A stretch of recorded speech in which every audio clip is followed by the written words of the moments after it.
48 ሰዓታት 2880 ደቂቃዎች ቀርቷል። ከዚያ በኋላ ነገሩ ሁሉ ያበቃለታል። ከዚያ በፊት ግን አንድ ትልቅ እድል አለ።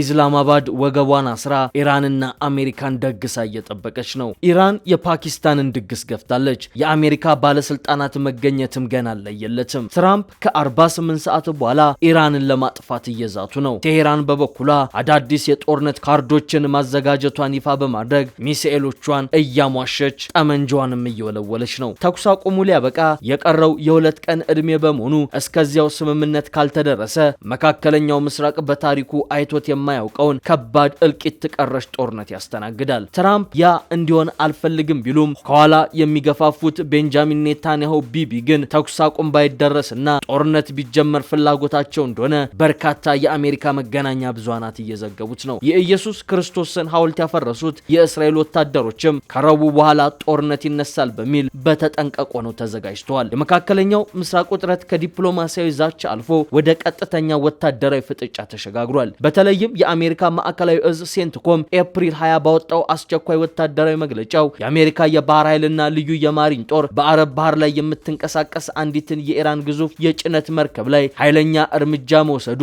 ነገሩን አፋፍሞታል። ይህ ያልተጠበቀ እርምጃ የተወሰደው ኤምቪ ቶስካ የተሰኘችውና በኢራን ሰንደቅ ዓላማ የምትንቀሳቀሰው መርከብ ትራምፕ በኢራን ላይ የጣሉትን ጥብቅ የባህር ላይ ወታደራዊ እገዳ ጥሳ ለማለፍ ያደረገችውን ደፋር ሙከራ ተከትሎ ነው። ይህ የአሜሪካ ግብታዊ እርምጃ ኢራን በሁለተኛው ዙር የፓኪስታኑ ድርድር እንዳትሳተፍ ምክንያት ሆኗታል ብቻ ሳይሆን ነገሮች በዲፕሎማሲ ይፈታሉ በሚል የያዘችውን ተስፋም እያሟጠጠ ሆኗል። ውድ የአንድ አፍታ ሚዲያ ቤተሰቦች በኢስላማባድ ሁለተኛ ዙር ድርድር ለማካሄድ ቀጠሮ ቢያዝም እርግጠኝነት ግን የለም። ኢራን የድርድሩን ድግስ ገፍታለች።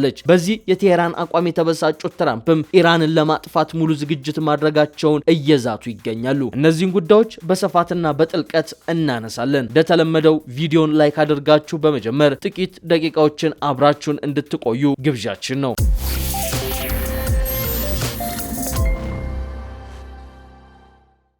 ከ48 ሰዓታት በኋላ ነገሩ ሁሉ ይለይለታል። ተኩስ አቁሙ ሊያበቃለት 48 ሰዓታት ቀርተውታልና በእነዚህ 48 ሰዓታት ውስጥ ስምምነት ላይ የማይደረስ ከሆነ መካከለኛው ምስራቅ በታሪክ አይቶት የማያውቀውን ጦርነት ሊያስተናግድ ይችላል። ትራምፕ ኢራን አይታ የማታውቀውን እልቂት አወርድባታለሁ፣ አሁኑኑ ተስማማ እያሉ እየዛቱ ነው። ኢራን ግን እረፉ፣ ለሁሉም ነገር በማትገምቱት መልኩ ተዘጋጅቻለሁ እያለች ነው። ይህንን ያሉት የኢራን ፓርላማ አፈ ጉባኤ በኤክስ ገጻቸው ላይ ላለፉት 2 ሳምንታት ኢራን በውጊያ ሜዳ ላይ አዲስ ስልት ለማሳየት እየተዘጋጀች ነው፣ በስጋት ጥላ ስር ሆነን ድርድርን አንቀበልም የሚል ቦምብ የሆነ መልእክት ወደ ነጩ ቤተ መንግስት ሰደዋል። በፓኪስታን ሊካሄድ ታስቦ የነበረው ሁለተኛ ዙር የሰላም ንግግር ሁኔታ እስካሁን አለየለትም። ሁለቱም ወገኖች ንግግሩ ስለመቀጠሉ የሰጡት ማረጋገጫ የለም። በሁለቱ ሀገራት መካከል የተደረሰው የተኩስ አቁም ስምምነት ረቡዕ የሚያበቃለት ሲሆን ዩናይትድ ስቴትስ ፕሬዝዳንት ትራምፕ የስምምነቱ ጊዜ የመራዘም እድል በጣም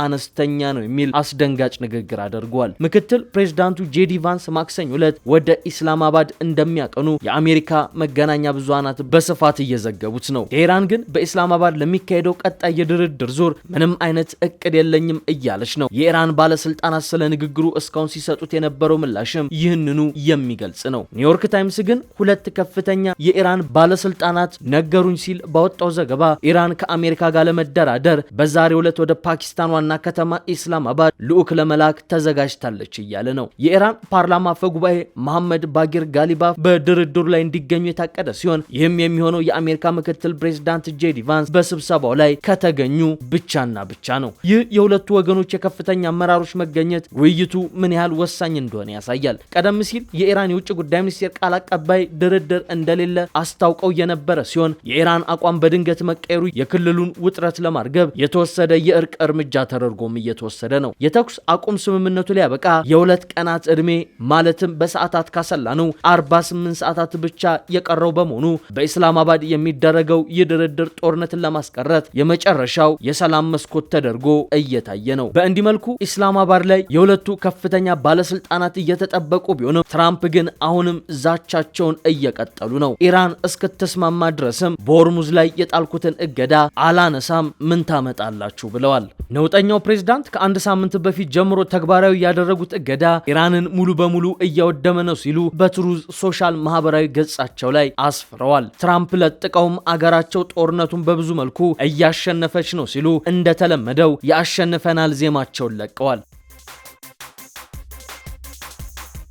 ይህ የፕሬዝዳንት ትራምፕ አስተያየት የተሰማውም አሜሪካና ኢራን ያደረጉት ጊዜያዊ የተኩስ አቁም ስምምነት ሊጠናቀቅ ጥቂት ሰዓታት ብቻ በቀሩበት ወቅት ነው። ነገር ግን በፓኪስታን ይደረጋል ተብሎ የሚጠበቀው ሁለተኛ ዙር ድርድር ስለመካሄዱ እርግጠኛ መሆን አልተቻለም። በፓኪስታን ዋና ከተማ ኢስላማባድ ድርድሩ ሊካሄድ እንደሚችል ተስፋ በማድረግም የተጠናከረ የጸጥታ ሁኔታ ይታያል። ነገር ግን የአሜሪካው ልዑክ የሚመሩት ምክትል ፕሬዝዳንቱ ጄዲ ቫንስ ዋሽንግተንን ለቀው ያልሄዱ ሲሆን ኢራንም በድርድሩ ላይ ለመሳተፍ አለመወሰኗ እየተነገረ ነው። የኒውዮርክ የአሜሪካ ማዕከላዊ እዝ ሴንቲኮም እገዳው ከተጀመረ ጊዜ ጀምሮ የአሜሪካ ባህር ኃይል 27 መርከቦችን ወደ ኢራን ወደብ እንዲመለሱ ማድረጉንም እያስታወቀ ነው። እሁድ ዕለት አሜሪካ እገዳውን ለማለፍ የሞከረ የኢራንን ባንዲራ የሚያውለበልብ የጭነት መርከብን ለመጀመሪያ ጊዜ በቁጥጥር ስር አውላለች። ይህ ነው እንግዲህ በሁለቱ ሀገራት መካከል ያለውን ውጥረት እንዲያይል ያደረገው። ሴንቲኮም ያጋራቸው ቪዲዮዎች የአሜሪካ ወታደሮች ወደ መርከቡ ከመግባታቸው በፊት ማስጠንቀቂያ መስጠታቸውንም ያሳያሉ። ኢራን ይህንን የባህር ውንብድና ተግባር እንዲሁም በሁለቱ ሀገራት መካከል የተደረሰውን የተኩስ አቁም ስምምነት ጥሰት ያጋለጠ መሆኑን ተናግራለች። ኢራን ለሁለት ወራት ያህል ለዓለም የነዳጅ አቅርቦት ቁልፍ የሆነውን ሆርሙዝ የባህር ወሽመጥ የዘጋች ሲሆን ይህም የዓለም አቀፍ የነዳጅና የጋዝ ዋጋ ከፍ እንዲል አድርጓል። ወሽመጡ ቅዳሜ ዕለት ለአጭር ጊዜ ዳግም ተከፍቶ የነበረ ቢሆንም በባህሩ ዳርቻ ወይም አቅራቢያ መርከቦች በቴሄራን ኢላማ መሆናቸው ከተዘገበ በኋላ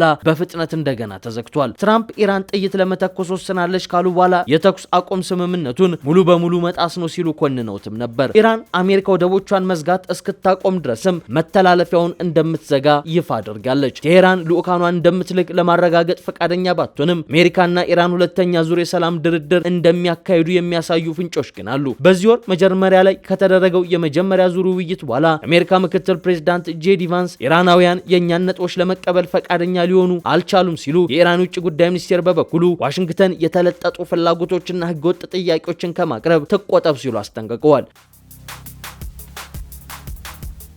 ሁለተኛ ዙር ድርድር የሚካሄደው ወሳኝ በሆነ ወቅት ላይ እንደሆነ ምንጮች ለቢቢሲ ተናግረዋል። ምንጮች የአሜሪካ ልኡካን ቡድን በቅርቡ ወደ ኢስላማባድ እንደሚያቀና ቢገልጹም የጊዜ ገደብ ግን አላስቀመጡም። ሌሎች ባለስልጣናት ግን ለኒውዮርክ ታይምስ ማክሰኞ ዕለት እንደሚነሱ እየተናገሩ ነው። ሰኞ ዕለት የኢራን የውጭ ጉዳይ ሚኒስቴር ቃል አቀባይ እስካሁን ድረስ ቴሄራን ለመሳተፍ ምንም እቅድ የላትም ብለዋል። ቫንስ ከልዩ መልእክተኛቸው ስቲቭ ዊትኮፍ እና የትራምፕ አማችና አማካሪ ሆነው ጃሬድ ኩሽነር ጋር በመሆን በድርድሩ ላይ እንደሚሳተፉ እየተነገረ ነው። ኢራን በድርድሩ ላይ የምትሳተፍ ከሆነ እነማን እንደሚገኙ እስካሁን የታወቀ ነገር የለም። ይሁን እንጂ በኢስላማባድ ለውይይቱ ዝግጅቶች እየተደረጉ ነው። ቀደም ሲል የተደረገው ድርድር በተካሄደበት ሴሬና ሆቴል ውስጥ የነበሩ እንግዶች ለስብሰባዎች ዝግጅት እንዲወጡ ተነግሯቸዋል። ፖሊስ ደግሞ የውጭ ልኡካን ቡድን ስለሚመጡ ቁልፍ መንገዶችን ዘግቷል። አንድ ከፍተኛ የመንግስት ባለስልጣን ለሮይተርስ የዜና ወኪል ሲናገሩ ፓኪስታን ኢራን በውይይቱ ላይ እንድትገኝ ማድረግ እንደምትችል እርግጠኛ ነኝ ብለዋል። በቴሄራን የምትገኘው የቢቢሲ ዓለም አቀፍ ዘጋቢ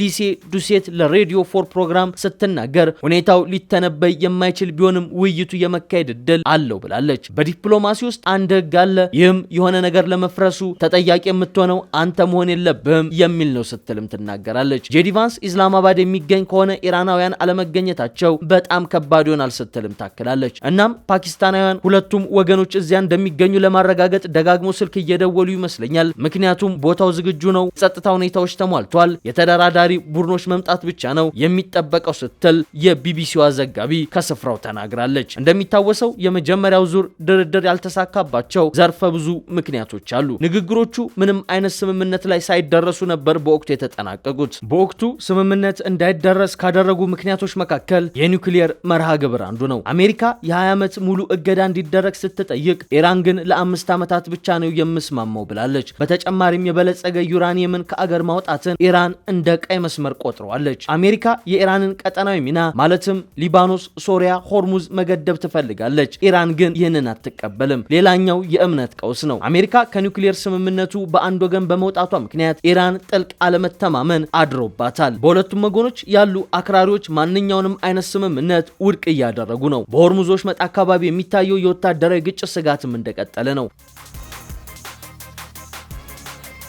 ሁለቱም ወገኖች ጊዜ ለመግዛት ሲሉ ጊዜያዊ እረፍትን እያገኙም ይመስላል። ሊደረግ የሚችል ጊዜያዊ ስምምነትም ሊኖር ይችላል ቢባልም የታገደው የኢራን $6 ቢሊዮን ሀብት መልቀቅ ወይም በሊባኖስ ውስጥ ጊዜያዊ የተኩስ አቁም ማድረግ መቀጠል አለበት የሚለው ግን አላስማማቸውም። አሁን ዋና ጥያቄ የሆነው ረቡዕ ዕለት በሁለቱ ሀገራት መካከል ድርድር ይደረጋል አይደረግም የሚለው ሲሆን ድርድር ካልተደረገ በቀጣይ በቀጠናው ምን ሊፈጠር ይችላል የሚለው ነው። አንዱና ምናልባትም በጣም ከሚጠበቁት መካከል የሆነው ወደ ተመጠነና የተጠና ግጭት መመለስ ሊሆን ይችላል ሲሉ የኒውዮርክ ታይምሱ ቋሚ ተንታኝ ይናገራሉ። ይህ ማለት ግጭቱ ወደ ለየለት ጦርነት ባይደርስም ተፋላሚ ወገኖች ሙሉ በሙሉ ከወታደራዊ እርምጃ አይቆጠቡም እንደማለት ነው። ይህ በመሰረተ ልማት በወታደራዊ ኢላማዎች ወይንም ደግሞ በአቅርቦት መስመሮች ላይ የተመጠኑ ጥቃቶችን እየፈጸሙ መቀጠልን ሊያካትት ይችላል። የእጅ አዙር ውጊያ ተሳታፊዎች ሚናም በዚህ ውስጥ የበለጠ ጉልህ ይሆናል። በኢራቅ ወይም በቀይ ባህር ውስጥ በኢራን በሚደገፉ ቡድኖች የሚደረጉ እንቅስቃሴዎች መጨመር በእነዚህ ተፋላሚ ወገኖች ላይ የአሜሪካ ጫና ቢጨምርም የግጭቱን መልክዓ ምድር በቀጥታ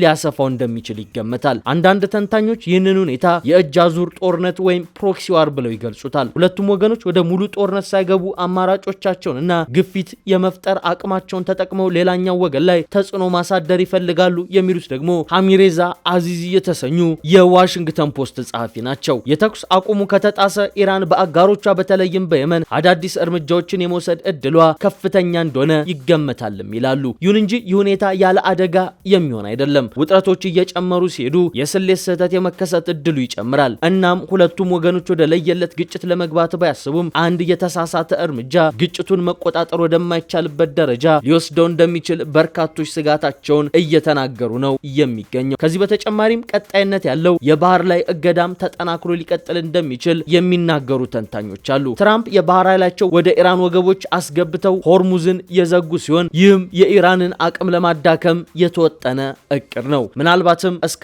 ረቡዕ ድረስ ድርድር የማይደረግና ተኩስ አቁሙ የሚያበቃለት ከሆነ ይህ የባህር ላይ እገዳ በኢራን ተጠናክሮ እንደሚቀጥል የበርካቶች እምነት ሆኗል።